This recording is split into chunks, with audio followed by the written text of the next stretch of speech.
Hello friends, இன்னைக்கு நம்ம மாங்காய வச்சு நாவூரும் சுவையில ஒரு சூப்பரா பச்சை மாங்காய் ஊறுகாய் எப்படி செய்யலான்னு பார்க்கலாம்.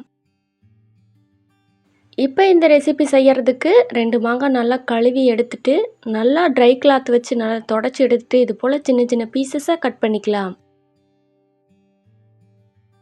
கொஞ்சம் கூட ஈரம் இல்லாத மாரி இருக்கணும். இல்லைன்னா நம்ம செய்கிற ஊறுகாய் 2, 3 நாளையிலேயே ஒரு மாதிரி கெட்டு போயிருங்க.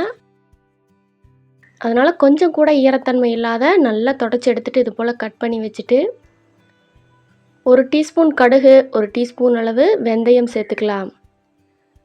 சேர்த்துட்டு நல்லா வறுத்துக்கலாங்க. நல்லா செவந்து வரணும், அந்த அளவுக்கு வறுத்துக்கலாம். கடுகு வெந்தயமெல்லாம் கொஞ்சம் படபடன்னு வெடித்து வரணுங்க.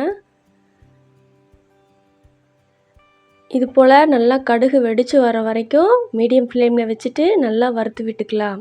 இப்போ வறுத்த வெந்தயத்தையும் கடுகையும் நல்லா ஆற வச்சுட்டு, ட்ரையான ஒரு மிக்ஸி ஜாரில் போட்டு நல்லா பொடி பண்ணிட்டு வந்துடலாம். இது ஒரு ஓரமாக இருக்கட்டும். இப்போ நம்ம கட் பண்ணி வச்ச மாங்காவை இது போல் ட்ரையான பாத்திரத்தில் சேர்த்துக்கலாம். சேர்த்துட்டு கல்லுப்பு 1 டீஸ்பூன் அளவு சேர்த்துக்கலாம். கல்லுப்பு சேர்த்துட்டு நல்லா மிக்ஸ் பண்ணி விட்டுட்டு, அதுக்கு பிறகு ஒரு பேனில் நல்லெண்ணெய் விட்டுக்கலாம். நல்லெண்ணெய் நான் ஒரு 200 ml அளவு சேர்த்துருக்குறேன். நீங்கள் நல்லெண்ணெய் ஃப்ளேவர் பிடிக்கல அப்படின்னா கடலெண்ணெய் கூட சேர்த்துக்கலாம். இருந்தாலும் இந்த ரெசிபிக்கு நல்லெண்ணெய் சூப்பராக இருக்கும். நல்லா சூடாகி வந்ததுக்கு அப்புறமா நம்ம அரைச்சி வச்ச வெந்தயத்தையும் கடுகையும் இதில் சேர்த்துட்டு, வெந்தயத்தோட அளவு குறைவாக இருந்தாலும் பரவாயில்ல, அதிகமாக நீங்கள் யூஸ் பண்ணிடாதீங்க, ஒரு மாதிரி கசப்புத்தன்மை வந்துடும். அதுக்கப்புறமா 1 டீஸ்பூன் அளவு மிளகாய்த்தூள் சேர்த்துக்கலாம். தனி மிளகாய்த்தூள் 1/2 டீஸ்பூன் அளவு பெருங்காயத்தூள் சேர்த்துக்கலாம். இது எல்லாத்தையும் சேர்த்துட்டு நல்லா மிக்ஸ் பண்ணி விட்டுடலாம். எண்ணெயிலேயே நல்லா கரைஞ்சி வர மாதிரி மிக்ஸ் பண்ணிடலாம். இப்போ நல்லா மிக்ஸ் பண்ணின எண்ணெயை நம்ம மாங்காய் கலந்து வச்சுருக்கிறோம்ல அதில் சேர்த்துக்கலாம்.